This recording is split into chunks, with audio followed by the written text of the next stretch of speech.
On a summery day, Sponi was bewildered in the wildest dream about the goldfish Forcyla. And he created 100 drawings of the said fish using the cuttlebones. On the other side of the unknown seas, Forcyla turned in the fastest swimmer like Michael Phelps. She mastered freestyle, butterfly, breaststroke, and backstroke. A top secret to everyone, Forcyla's rest day was spent going to her secret underground ammonite cave. Unveiling her secrets, the goldfish was collecting many of the rarest and most beautiful shells around the world. She recently had a Venus murex added to her 1,000 shells and hid all of her collections exclusively. Uncontented and obsessed, she was in the longest search to find the glory of sea cone to complete her collections. She even went to complicated places, like picking cowries while horseshoe crabs were trapping her to be stung. She was still searching for all the shells that she liked. She also encountered the mellow snail, which she found in the high sacks. She targeted it, and it kept sending off an orange pearl and even covered itself with a poisonous sea foam for protection. She also saw a pow snail, and she created a pebble rock balance just to get on the top where it was.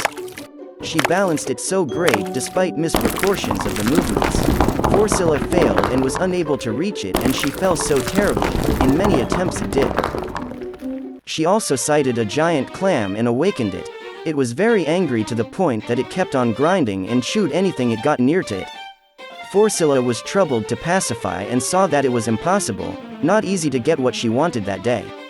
And that was just only to get all the shells that she badly wanted. On the other hand, Sponi flew and soared in the radiant skies and watched keenly where Forcyla might be. Sponi saw his favorite goldfish in the unknown seas, and he kept on chasing it. Even they reached the edge of strong water current to the extent.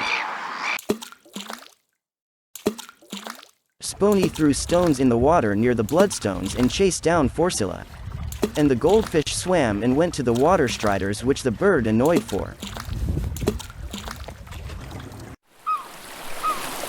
She went to the mangroves and Sponi was forced to swim in the nest of the water striders.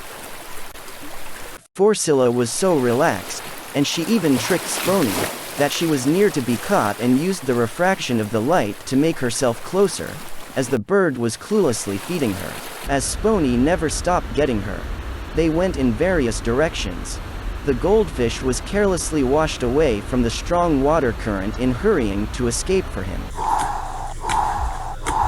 The goldfish's life was like the human that even carried like the wind and didn't know what directions where it was heading. Their troubling fight was continued, and even reached the cerulean shores of the drowning islands. There they stumbled to tall and heavy turquoise stone marks, and when they hit and clattered it, a beautiful, strange and giant snail was buried and stacked there. It appeared to them in surprise. It was estimated to be trapped in that stone blocks for many years. And its huge size and shell texture could be confirmed that it was 1,000-year-old.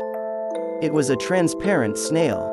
But, not just a common snail because of its 10 times size. But also, it had many gemstones inside its invisible shell house.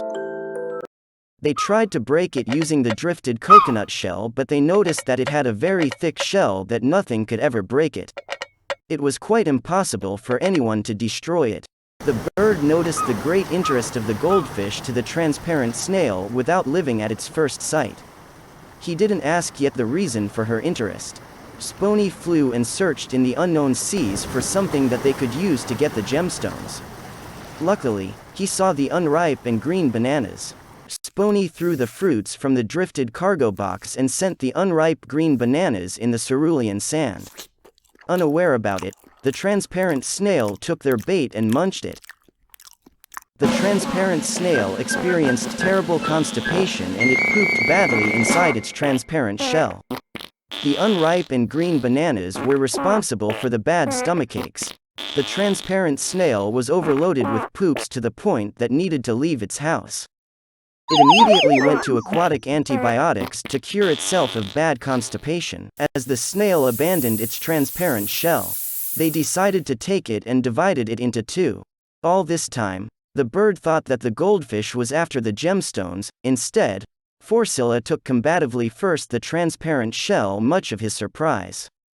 Sponi took away the transparent shell to Forcyla after seeing her great interest in it, thinking that it could be the best tool to get her. Though, Sponi flew while carrying it and toyed Forcyla. The annoyed goldfish chased him to have back the shell. But the bird came forward to her and tried to use the transparent snail as a vessel to get her. Sponi dropped Forcyla in the sea rock contained inside the transparent shell by accident. The goldfish cannot come out inside the shell because it was so slippery and constricted. Despite this, the bird shook it to get her out.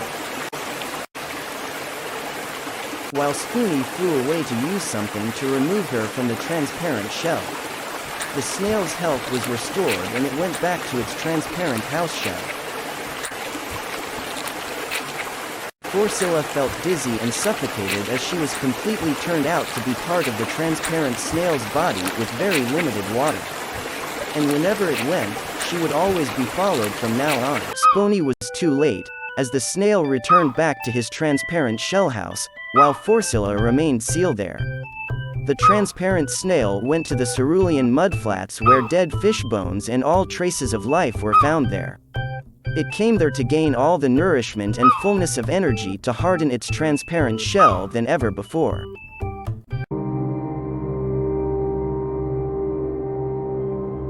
Sponi held tightly the transparent snail as they went to the maritime forest in search of something that they could use in removing the trapped goldfish from the shell.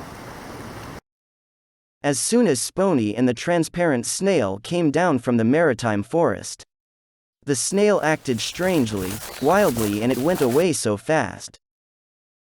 Some wild vegetable and fruit plants grew on the coastal line. The transparent snail went where the wild artichokes grew well, after it saw it. Sponi never cared about the transparent snail to overfeed itself, in the hope that it would make the same mistake. Out of the blue, 3 shrews appeared when they smelled the very strong snail odor that was near to them. The transparent snail was busy eating the artichoke while 2 shrews ambushed it. They positioned and ground the transparent shell so easily, using their sharpest teeth. Forcyla noticed how slowly they were eating the transparent snail, and when it saw that the snail was gone and the shell was badly broken, she jumped right away. Forcyla was falling down from the coast ground, and she realized that there was no water.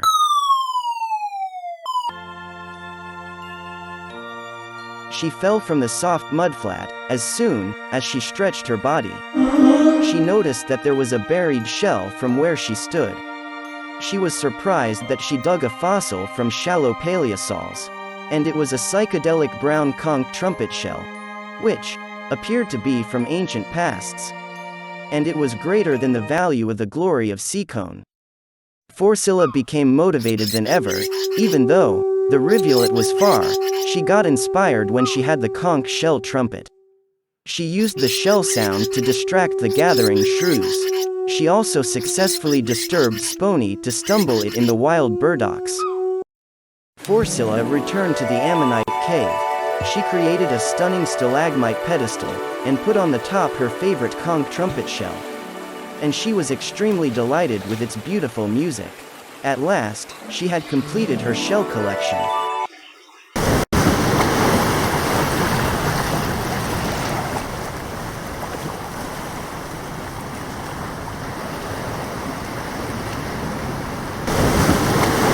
Thank you for watching today's animated video. If you're happy, then make sure to hit that like and subscribe button. Turn on those notifications.